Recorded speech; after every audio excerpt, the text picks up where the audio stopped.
Hey, everybody. You are listening and watching the We Are Rising podcast. This is your host, Andrew Benjamin. I've got Jay Christian Gary with me, my co host. And with us, we have a very special guest. Hey, y'all, how's it going? We got Josh Barnett returning to talk about Bloodsport 4 and 5, which will be this weekend and next weekend. Josh, thank you so much for talking to us. I really appreciate it. Yeah, good to be here. So I got to ask the first thing is this show feels like it kind of just came out of nowhere. It was announced 2 weeks ago. How long has the show been? 4 and 5 been? How long has this been in the can? Well, we've been working towards putting this together for actually quite some time because shows of this nature and athletes of the caliber that operate in Bloodsport just don't do things on a whim. At least they don't do anything good on a whim. So bad decisions aside, we've been quietly working towards putting this whole thing together. And now we're going to see it come to fruition this weekend, the 13th, and then next weekend, the 20th. Mm-hmm. So what was there with these fights? I've noticed that you have a whole bunch of, we got, familiar faces. We got Chris Dickinson, we got J.R. Kratos, we got some new people. We got Super Beast, Bad Dude Tito, Diego Perez, Gil Guardado, who we just talked to the other day. So can you tell us about some of the new people that are on this Bloodsport show that people may not be familiar with? Well, we always want to establish new stars and new talent as much as possible and give people the ability to shine who may not be known or who we think could use the spotlight. Also, with the current restrictions around the world at the moment, it isn't as if it's easy to pick from any people that we could fly in. And so we really tried to work with things from a more regional sense, but luckily enough for where we're at right here, we have access to a ton of really killer talent. Yeah, I mean, we got Diego Perez and Gil Guardado, both MMA fighters, making both their pro wrestling debut. Can you just talk about that? How, like using Bloodsport as a platform for people to make their debuts. It is a big platform for people to wrestle on. This isn't, just some outlaw wrestling show. I mean, I don't know. I guess it depends on who you ask on whether an outlaw wrestling show or not. But I mean, and we have put this all together in a in a bit of a secret location. So there's some outlaw element to it. But someone like guys like Gil and Diego, I mean, they're already professional fighters. I mean, professional wrestling is combat sports. It's not that much of a leap to have them into this environment, let alone one like Bloodsport, which is really tailor-made for that sort of thing. Just to clarify, what I meant by outlaw, like I meant, just like, Oh, I know what you mean. I know exactly what you mean. I'm just taking the piss, man. Okay, good. But I also have to ask, like I'll say this much: I have never heard anything about Cornette ever covering Bloodsport or it ever being brought to his attention or anything. So maybe he thinks it sucks. I don't know. You know what I mean? Maybe he would say it's an outlaw mud show. I mean, it's not going to stop what I do. I'll tell you that much. I mean, you know what? The only reason why Cornette would probably say that is because he's afraid to get tossed around like a rag doll. And if he did, he probably would have popped his back out of place. Well, I mean, this is coming from the same guy that did say he pulled a gun on Brock Lesnar and then goes on and on and on about how anti-gun he is. It's like, huh? Like, you pull guns on people over stuff? I mean, that's pretty extreme. Like, don't ever do that in general. But okay. In any case, I've heard that he wasn't a fan of shoot wrestling like the UWF and Fujiwara Gumi and all that kind of stuff. So, if he didn't like that, then I don't think he would necessarily like our stuff. But to be fair, you know what? I'm not here to say that he would hate it either. Like, he might really like it. He might find some of what we're doing to be great. And cool. If he likes it, great. If other people like it, great. We have what we're going to do out there. You know, at the end of the day, man, we're building stuff up with this. We're not trying to. It's not about who we're opposed with or to make a statement against him or anyone or a different organization. We're out here doing our thing. And actually, I wanted to get your thoughts on the current wrestling scene right now. What do you think? I know because last time we talked, I asked you about what Jordan Grace had said about performance art and wrestling, but I want to kind of splinter off that. I want to ask what do you think is missing from pro wrestling now that needs to come back or needs to just go away? Well, the thing that's missing from wrestling is the thing that's been missing for wrestling for decades, and that's wrestling. There's no wrestling anymore. And then the wrestlers themselves are not trained to be wrestlers. In some cases, they're even told not to even refer to themselves as wrestlers. And so, without that wrestling base, without knowing how to actually do combat sports, then you just have choreography. If you have choreography, well, then it's either I mean, you're basically either asking me to go and watch people try to wreck themselves like Jackass or something, like, all right, wonderful. Or you're saying, oh well, you know, it's all art, it's just choreography. Well, if it's choreography, I'll go watch Cirque du Soleil because the bar there, the level of the door to entry is so goddamn high for that you're getting like the one less than 1% of athletes in the world that can actually do that stuff. So I'll watch them. I'll watch the thing that you can't find anywhere else instead of watching, you know, another night's full of 5'8", 160-pound guys doing choreography. Like it's just like, why would I want to watch that? And the thing is, even the guy that wants to do high spots and choreography and whatever, if we're going to break the fourth wall about wrestling, just knowing how to wrestle legitimately and do real combat sports and real martial arts doesn't mean that you then are no longer like, oh, now I have to go out and do shoot style wrestling or something. It's like, no, it just means that you're going to be in better shape, better skilled, better equipped. It'll also make it so that you're safer in the ring. You're able to better tell the story that you want to out there. And, you know, treating this like it's a combat sport, like I said, it'll make you safer in the ring. You're not going to blow up as easy and accidentally screw something up trying to do some big fancy choreography, be out of place, or dump someone on their head. Plus, if you really know how to fight, it's not a big deal if you're out of time. Like, screw it. You're in the wrong place, the wrong time. So what? You can make an adjustment and move the match wherever it needs to go. Oh, well, he's not in place for step one of 37. It doesn't matter. You can get to where you need to get to no matter what, because you actually know what you're doing. Oh, look, his left arm is injured in an accident. Let's say, you know, he dove out the ring and you caught him, but he posted weird and screwed his elbow up or something, right? Well, if you really know how to wrestle, you'll just go deal with the right arm instead. Or you could even safely work off of an actual injury and not hurt somebody. You know, that's the thing. By really knowing, by really having, it's like I'm saying that people need more training, more skills. They need to be more competent. They have to have more knowledge. That's and of course that means more work. Who wants that, right? Right. And you know what? That kind of leads me to a question. And that's when it comes down to all these, you know, so-called influencers and celebrities that want to get into combat sports, but probably get dropped on their head like poor Nate Robinson did. And obviously we got the Paul brothers making a mockery of, you know, combat sports in general. What are your thoughts about celebrities, especially athletes trying to get into sports? Trying to get into our line of combat sports. Well, I might be unusual in that anybody that is encouraged to get in the ring, get punched in the face, I support it. Period. Like, go out there and get punched in the face. You need to get punched in the face. Everybody needs to be out there punching and getting punched in the face at least a little bit in their life to learn that, hey, guess what? You didn't win. You're still a person of value. Like, you still stood up and got hit. Like, you were better that day. Okay, that's fine. But you also realize that you could deal with more than you think you could.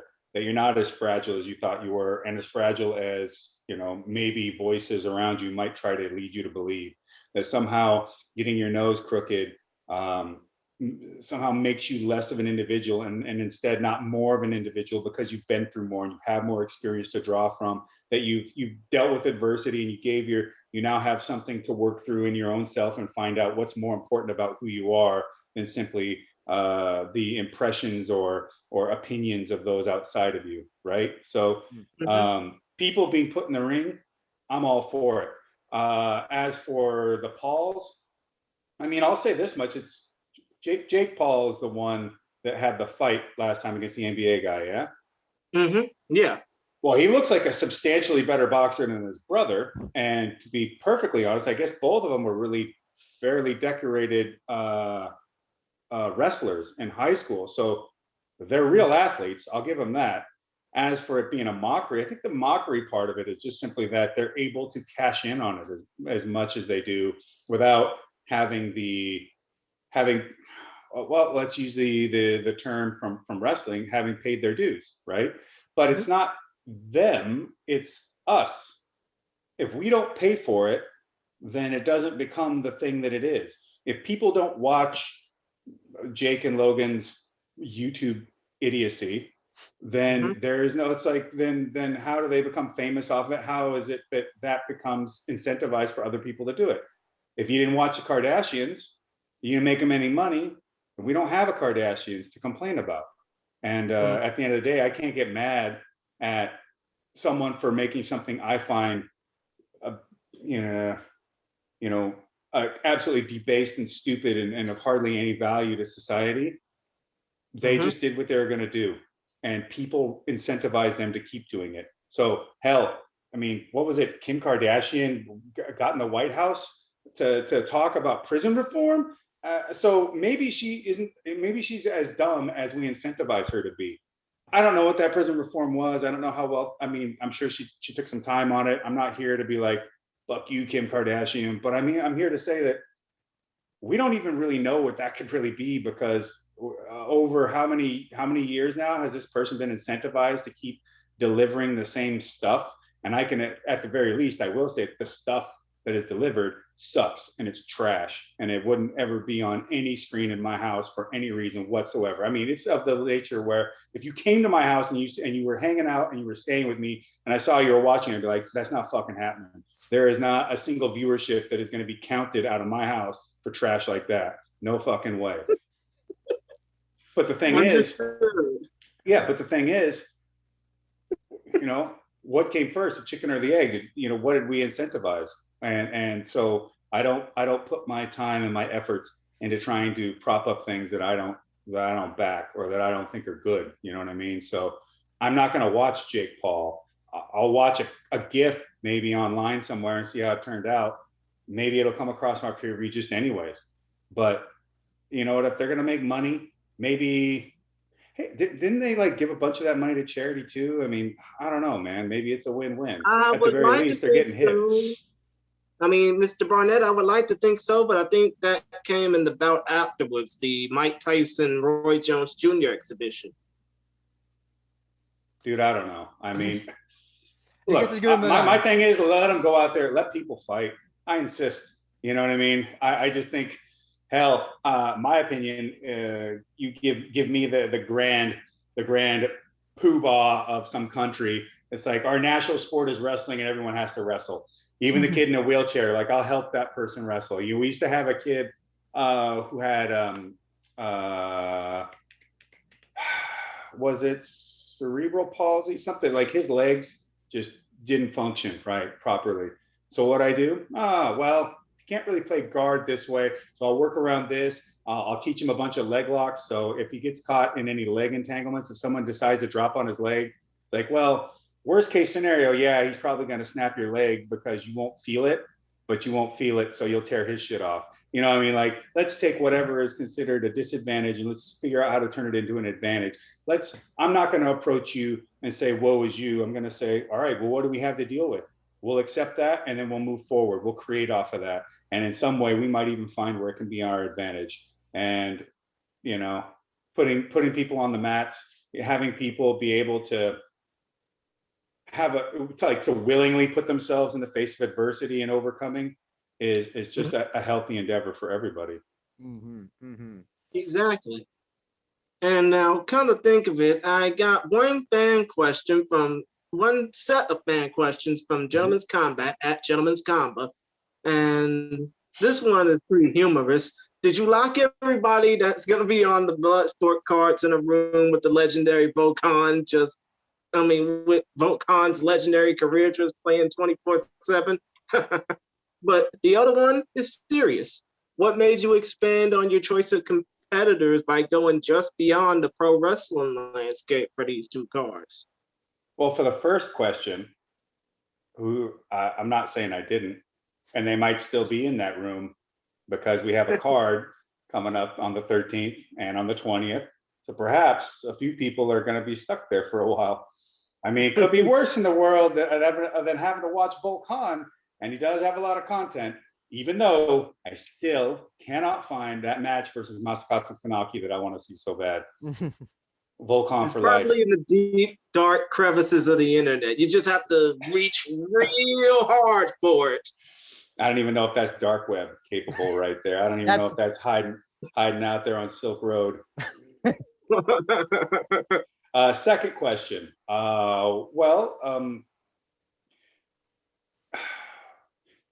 To make what we're trying to make, sometimes you're going to have to go and find the talent from other places.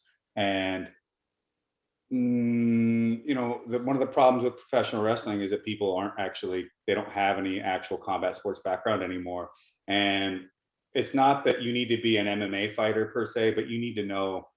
I mean, my fundamental opinion is that to be a professional wrestler, you need to train like a combat athlete, period. I don't care if you want to go out there and have a career that is more reminiscent of Ricochet or Ospreay or these other people, but however you want to do whatever it is you're doing in wrestling, you need to have a legitimate foundation first. That is my opinion. That's how I was trained. And in fact, all the legendary stars that people always like to go about from the WWE or WWF and NWA and All Japan and New Japan and so on and so on and so on, and even all the Joshi girls and so on, all have legit training. All of them, every single one of them. Every single one of them was like a high level athlete of some sort. And then, like with Ric Flair, college recruit for football, powerlifting. And then where does he get trained? By Billy Robinson and Vern Gagne in a freaking barn. Look, and who's his training mates? The Iron Sheik, like an international level Greco-Roman competitor. What was it? Chris, I forget his last name, but Olympian. Chris Adams, right? Yeah, or Chris Adams. I forget, but he's famous for being suplexed by the German guy and Greco. But he's an Olympic level. He's an Olympic level freestyle and Greco-Roman athlete, competed in the Olympics. That's who his training partners were. You know what I mean? So you got to find the talent where it exists. And you know what? That's one of the things about, I think, Bloodsport and me being at the helm of this thing is that I can use the knowledge that I've gained from my coaches in professional wrestling and combat sports to be able to see opportunity where others wouldn't think about it, and to also even talk to folks that hadn't considered that they could do professional wrestling. And this isn't all that different from how the UWF was, or Rings, or any of these other organizations that we had drawn in guys that would eventually, like a Volkan. I mean, where does that guy come from, right? You go to Russia.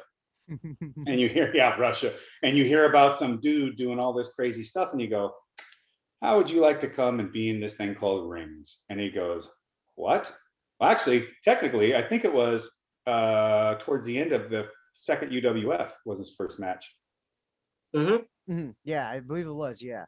But that's what I like about Bloodsport is that you'll have names you recognize. You got your Jeff Cobbs, you got Kratos, Chris Dickinson, and then you look down. Oh, Super Beast, Bad Dude Tito, Nolan Edwards, Diego Perez. You have like a mix of a little bit of everything. It's not the same people. That's one thing I have a problem with indies now is that I see too much of the same people, and that's not that I'm. It's not a. It's kind of like I like to see new people mixed with regulars. You know what I'm saying? And people who I know. Yeah. They're being booked on Bloodsport because they can do something that others cannot, or that very, very few other pro wrestlers cannot. Right. And, you know, you like to give people an opportunity, and you'd like to keep things nice and fresh for the viewers out there, and just for the professional wrestling environment at whole. It's not surprising that it gets incestuous at times. And I don't think that's, you know, I don't think anybody means any harm by it. And it's no intention to diminish the wrestling product and environment, especially because these guys are trying to get all the bookings they can get, because they're trying to make a living out of it. And, you know, it's not like there's a ton of money in doing indie wrestling in and of itself. Mhm. So I feel for everybody. But definitely, I've seen wrestlers when they, after a Bloodsport show, they've gone on to much bigger, like Lindsay Snow, after she wins the tournament. Suddenly she's on WWE TV and AEW TV. I don't think it's a coincidence. Okay. Yeah. Well, Basically, Lindsay Snow and Layla Hirsch went on to AEW, is what Andrew was trying to say. Oh, yeah. Yeah. Well, and prior to that, JR Kratos went to All Japan Pro Wrestling. He also is working with New Japan Pro Wrestling now. Chris Dickinson is doing stuff in New Japan Pro Wrestling. Killer Cross is in WWE. Tim Thatcher's in WWE. Well, you know, I'm not going to apologize for being a place that allows wrestlers to go to that next stepping stone. In fact, leading into Bloodsport 3, there was an athlete that had first time working with us, and he's doing press stuff, and I'm sending him a few different things, and I said, hey, you know, I really appreciate you doing all the work in this regard, and doing these press things. And he goes, honestly, this is the most interest I've gotten for anything I've ever done in professional wrestling, and I really appreciate it. And for me, it's like, oh, fantastic. You know, we're all winning here. This is an after effect of what we're trying to do. And again, you know, constantly let's build things up. Let's not tear things down. Let's try to see what we can create, not what we can just siphon off of, like vampirically or parasitically. Let's create new things. And yeah, you know, I'm pretty glad to see these people get their opportunities. And you know, I talked about this earlier today. This has been a day full of interviews. I mean, come to think of it, would you basically say the same thing for a guy you once faced almost a decade ago in Hideki Suzuki? Because I think he's going over to the WWE, if I'm not mistaken. I do not know the details fully of that, but I mean, if it happened, I would not be surprised. Also would be another one of my boys, so to speak, in WWE, as I have helped train Hideki for some time, although truly, you know, Yuko Miyato and Billy Robinson are his coaches.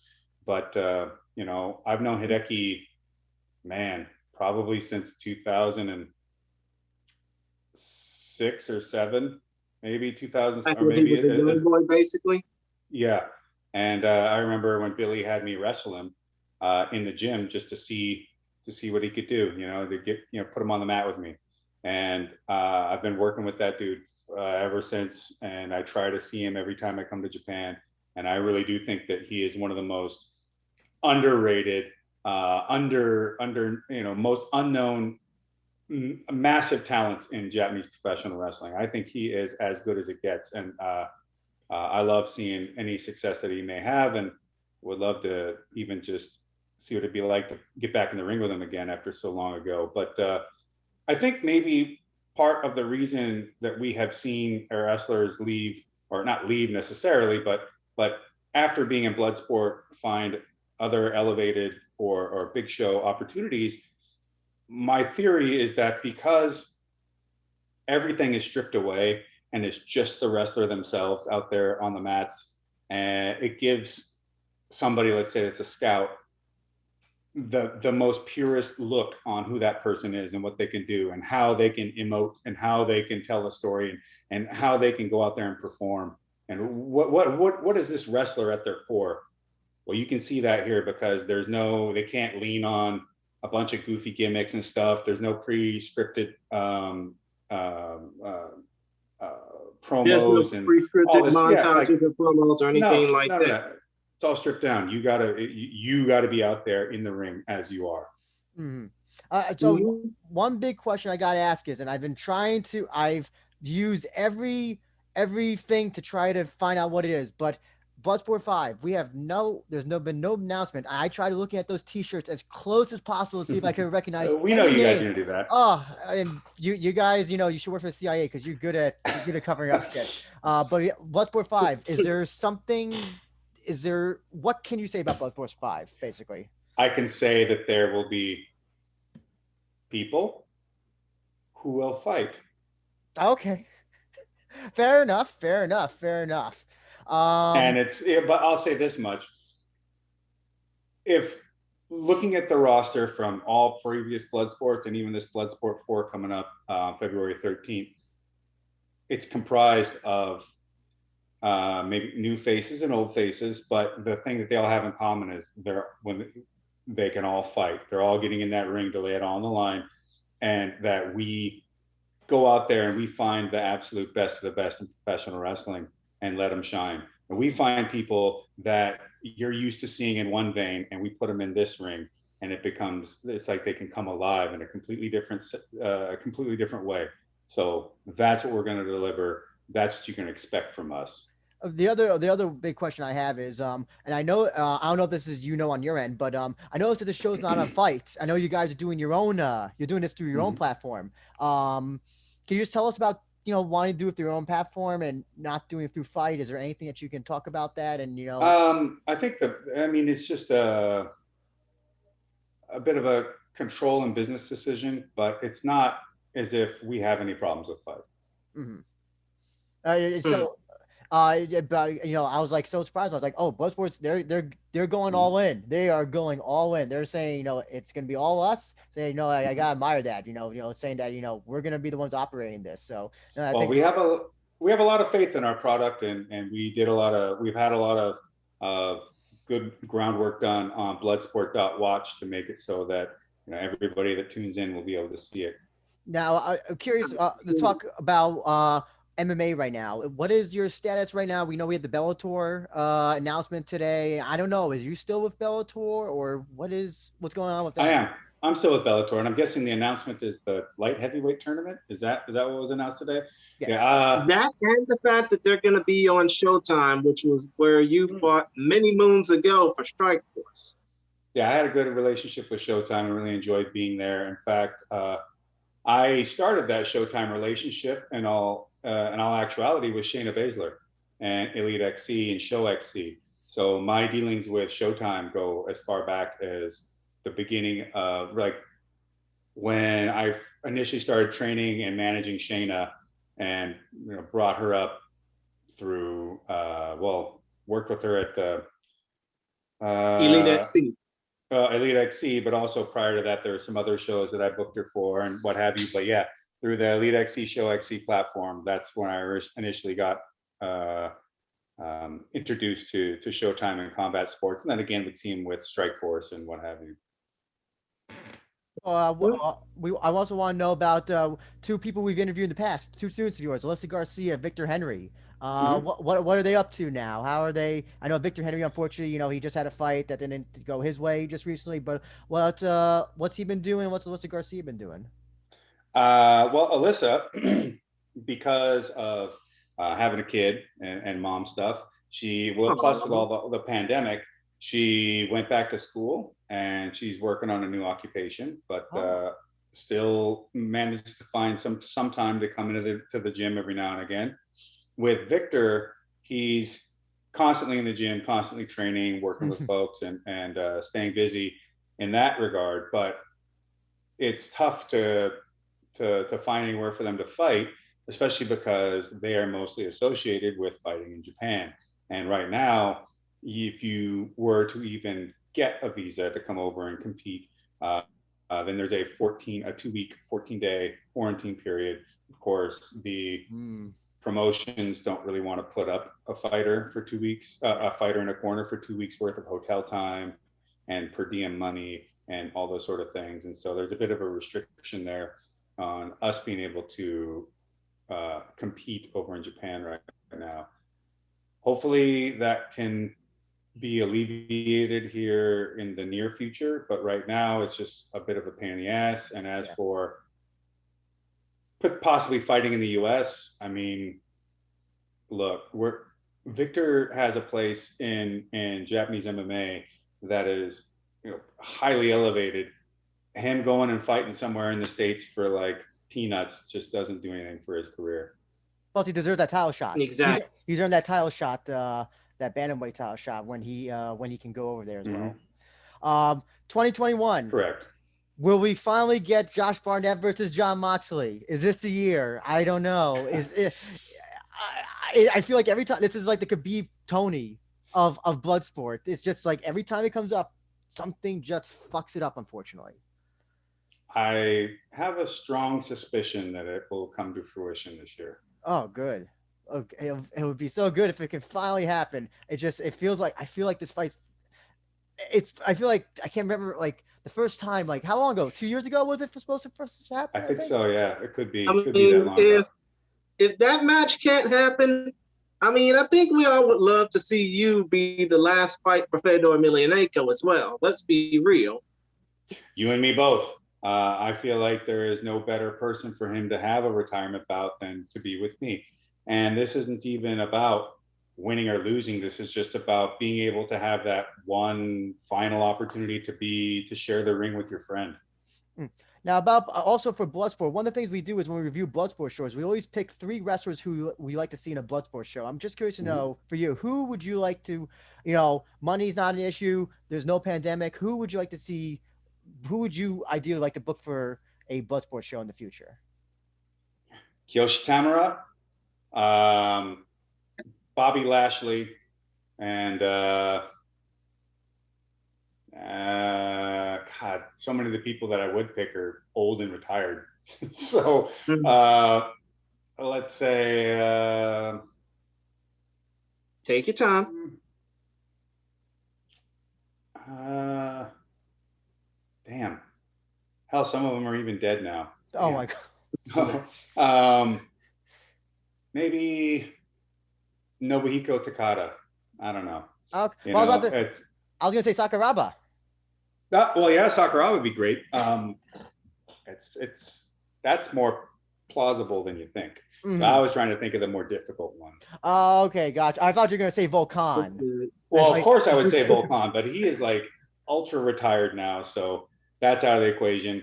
Unfortunately, Vader has passed away, so that wouldn't be an option. Maeda-san is also quite retired. There's so many amazing. Well, Alexander Karelin would have been top of my list, but again, so retired it's not even funny. Well, What about Kazuyuki Fujita?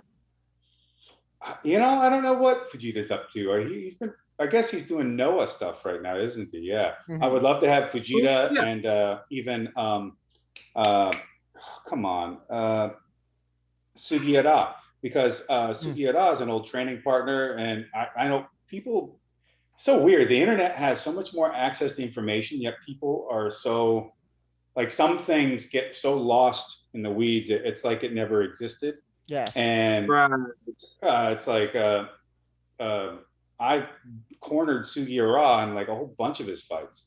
Like you know what I mean? It's like, so having him in the Bloodsport ring would be killer. Shinsuke Nakamura, if he'd be interested.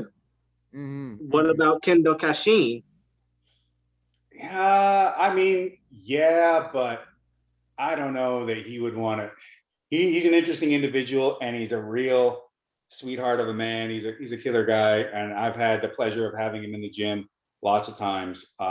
Good dude. I don't know. I don't know if he'd even want to do it. Maybe he would. Maybe not. Hard to say. Actually, so I'm curious to know as well. Kendo Kashin, he's competing with the mask on, both in MMA and in wrestling. Super Beast. I know that he wears a mask. Will we see a masked Super Beast? Will he be the first masked wrestler in a Bloodsport match? I mean, $15 and you can find out. That's true. That's true. And actually, I want to ask. So, yeah, which match are you looking forward to the most? Which one do you think is going to be? Though I guess not necessarily like fight of the night, but like which one are you personally looking forward to the most? the nice thing about these is that, you know, when you go for this kind of sentiment and then somebody that you never expected to just completely steals the thunder, which is kind of a great thing, to be honest. I know Dickinson has been working his ass off, Hmm. and I I know that Jeff Cobb has just had a stellar Wrestle Kingdom match. You know, that was back in on the fourth, but still, Hmm. I think that he's probably riding some adrenaline, some high from that, and to see those two go at it, I think is going to be quite fantastic. Um, I'm also curious to see what Davey Boy Smith Jr. is going to be able to do with this big, young, hungry kid in Calvin Tankman, especially because I mean, there's hardly anybody stronger out there than Davey Boy Smith Jr. But Hmm. you know, 355-pound former football player, high school wrestler, you know, who loves to lead with his hands, could be an interesting layout for this one. You know what I mean? Hmm. Hmm. Hmm. I was also gonna say Super Beast versus Bad Dude Tito. Listen, Well, yeah, I think that will surprise quite a few people because simply, um, I don't know if people know this, but Bad Dude Tito has been training jiu-jitsu for years now and competes in tournaments. I was gonna say I saw one of his videos on YouTube. But he was a lot heavier. I think he was about maybe like he was like 230 pounds or something. I think he's lost a little bit of weight since then. But yeah, I saw one of his videos, and yeah, he's a legit jujitsu guy. Yeah, for real. He's got legit skills. I've actually grappled with him before on the mats. And so I know that he is capable. And so, you know, that big unknown of what are you going to get out of Super Beast and Bad Dude Tito being seen in this different light. And that does lend itself to some interesting outcomes here. But I like it because you took the two coolest names, and when you're probably looking there, it's like, let's see, who am I booking? Let's see, Super Beast versus Diego Perez, nah. Super Beast versus Cobb, nah. Super Beast versus Bad Dude Tito. That that that's something you put on a marquee. That is a wrestling marquee. That is wrestling marquee that you put Yeah, outside the venue. it is Totally. fitting in and of itself. And it's got a ring to it. I like it. Christian, I want to throw it to you. Any last any last questions you have for Mr. Barnett? Well, actually, I have one question. I mean, we've seen the resurgence of strong style wrestling, I mean, shoot style wrestling in the United States with promotions like Paradigm Pro out in the Kentuckiana area, Louisville, Kentucky, Sellersburg, Indiana. I think there's a promotion out in my neck of the woods, Houston, Texas, called Kami-sama Wrestling, which is basically just pure professional wrestling. But considering your success with shoot style wrestling and the fact that these Bloodsport shows have gone off pretty damn well, if I might add, do you think that there would be a future for, you know, Bloodsport to become its own legitimate offshoot promotion, like some sort of UWFI for the future wrestling fans? I think that if you really want to do UWFI type stuff, you're going to need a ring with ropes and the whole nine and rope escapes. And, you know, people forget that the UWFI is essentially um, spotlight emphasizing the rules of professional wrestling. I mean, the rules of the UWF, except for the fact of adding the limited elements to knockdowns and rope escapes. Mm-hmm. Those are the rules of pro wrestling. That is, people forget that pro wrestling has rules. Well, that's what they are. And so by really structuring things in a really hyper specific way around those rules, and then turning it and really emphasizing the sport aspect of it, I think that it is something that needs the full sporting treatment. And would I love to do that? You goddamn right. Hmm. But the thing I would need is to have a full-time dojo with full-time athletes, like at least 20 of them. And I would have to pretty much either retrain or train them all from the ground up. That's the only way I see making something like that happen. As for shoot style and the blood sport becoming its own, yeah, I think that it will become its own element. And I would love to have essentially a set schedule and amount of events throughout the year, and maybe that could build to something, to a final event every year. I would love that. And with the fact of other people doing shoot style, events, I see a lot of imitation or attempt, but I don't see a lot of actual, you know, uh, follow through. But that's not for me to say that you shouldn't do it. That's for me to say that I love that the interest is there. I hope that these people that want to do this concept are doing it more for than just the idea of thinking that they see green and another gimmick to maybe run until they hot shot until they hot shot the territory and it dies. And I hope that they really have belief in this. And from that, I hope that it encourages them to go into what is necessary to make these shows the best that they can be, the fundamental elements of it, and they just keep working on it, because it's easy to sit there and say like, oh, that person is a copycat of this, or oh, that person tried XYZ, but they did it badly. And it's like, well, okay, great. Well, what is your solution? Should we just sit back and do nothing then? Should nobody, ever venture forth into new territory for fear of failure or fear of other people disliking it? I mean, I know you should temper things, and you should be able to rationally get a listen and see the through line through comments, not just to be incensed by someone saying you're dumb or it sucks or whatever, but try to see like if there's any through line and into the comments, the negative and the positive, and try to link them together and use that information to create legitimate improvement in what it is you're doing. And so to me, I'm here to say like, yeah, well, it ain't easy. And if it was easy, everyone would do it. And so I want to see people, use that use even my criticism to just continue to build a better product, and don't throw it away, don't quit on it. And you know what, and this is speaking to that person that, like I said, is not just trying to jump on what they think a fad is, and they're not trying to use it as a gimmick. If you're serious about it, then I think it's great. Mm-hmm. With that Right, being, right. And one more question I gotta ask, and I promise this will be the last one. What's the one thing you would tell a novice about something like Bloodsport, about something like catch wrestling or shoot wrestling, or even Oh, UWFI rules that would probably pass by a regular casual fan's head? well, let's say,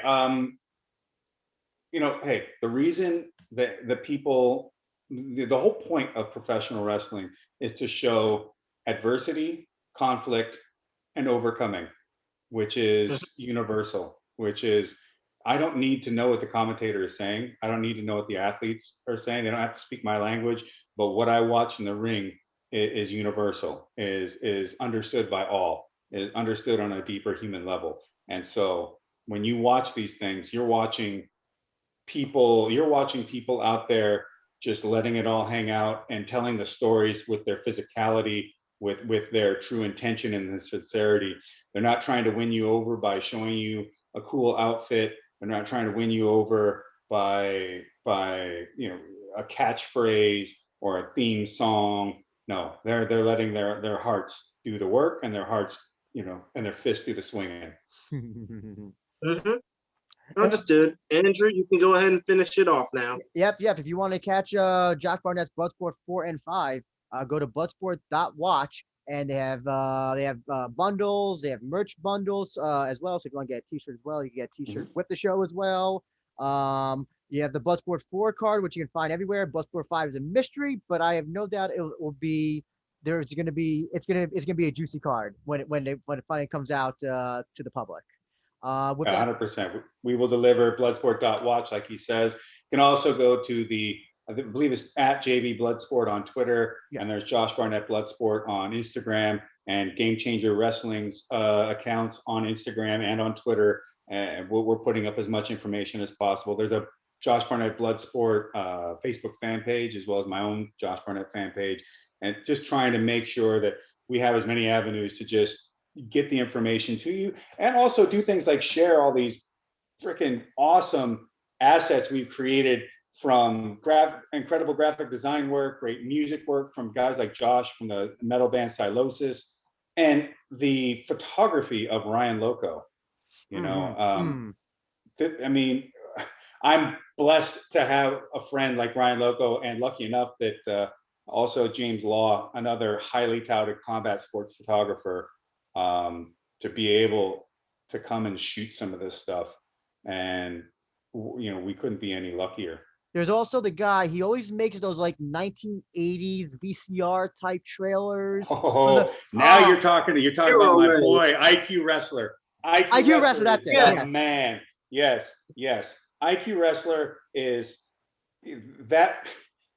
It's good that he can't actually come to these shows, because I did say, yeah, if I ever meet you, I'll probably give you the biggest hug ever, to the point that it'll crush you inside your wheelchair and you'll become man and machine, which I don't know if that would kill him or just make him stronger. Probably the latter. That kid is fantastic, and I love that dude, and he is a pure heart out there, and he always does really awesome stuff for us. And he will make highlight videos for really what I think is a steal for any professional wrestler or MMA fighter out there. And I know that it will deliver. I mean, if anything, and I hate to interrupt, even though it's kind of my thing. I'm sorry. Gomenasai, Mr. Barnett-san, but still, people do not give IQ Wrestler or Pure Wave enough credit for the work that they do when it comes down to, showing these great highlight videos and beautifying this beautiful, bloody art form we call combat sports. They really do. I agree with that. They don't get enough credit. This guy, I think his name is Rob. He just did a Masakatsu Funaki highlight video, which I retweeted. That IQ Wrestler also retweeted, and I watched it. It was badass. It was a great look into Masakatsu Funaki as the wrestler, and it was incredibly well done. And I've known IQ. Oh God, I think he might have made a first highlight of me back in maybe like 07 or 08, or I don't know how long ago it was. And I just got in touch with the dude and have been in touch ever since. And wherever he's at, I got his back. I'm a Patreon supporter of him as well. And when whatever he says he needs, I try to help him with it, because I really think the kid is great. I definitely feel like he was an unsung hero one of the people who helped kind of like make Bloodsport like what it is, by that.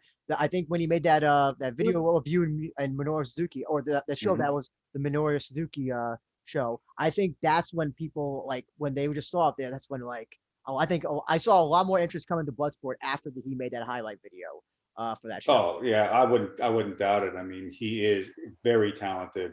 And if you listen to his Kensuke highlight, I do the voiceover work in it, and it's he asked me, and I'm like, yeah, whatever you want, dude. Like, I'll however I can help. And that's another thing. Build things up. I want to build up IQ Wrestler the way IQ Wrestler helps build us up. From the small to the great. We can do a lot if we can open ourselves to working with other people, and again, trying to build on things, trying to create good stuff, and try to by making our stuff better and collaborating with folks and getting together, it's way more successful than trying to take something down so that we can look like we're higher up on the hill. And I could definitely tell everybody that Bloodsport 4 and 5 will definitely be on the high uphill, and I cannot wait for these shows, Josh. I'm glad that I'm glad they're coming out, at this time, as you said on the radio show. A lot of bad shit's happened. We just gotta kind of fight it out. I think that's a great way to put it. If we're gonna be locked in our homes or who knows what, man, look, nothing left to do. Let's fight. Absolutely. And so just again, everybody wants to check out Bloodsport 4 and 5. Bloodsport 4 is this Saturday, 7 p.m. Bloodsport.watch, and same thing for Bloodsport 5 next Saturday, the 20th. You can watch both on Bloodsport.watch. They have bundles to watch both. You can watch one or the other. T-shirt bundles as well. But regardless, both are gonna be fantastic shows. And Josh, thank you so much again for talking to us. I really appreciate it. And yeah, we're both looking forward to these shows and all the future Bloodsport shows that will happen. Thank you guys. Mhm. And yeah, thank you very much again for your time. We really appreciate it.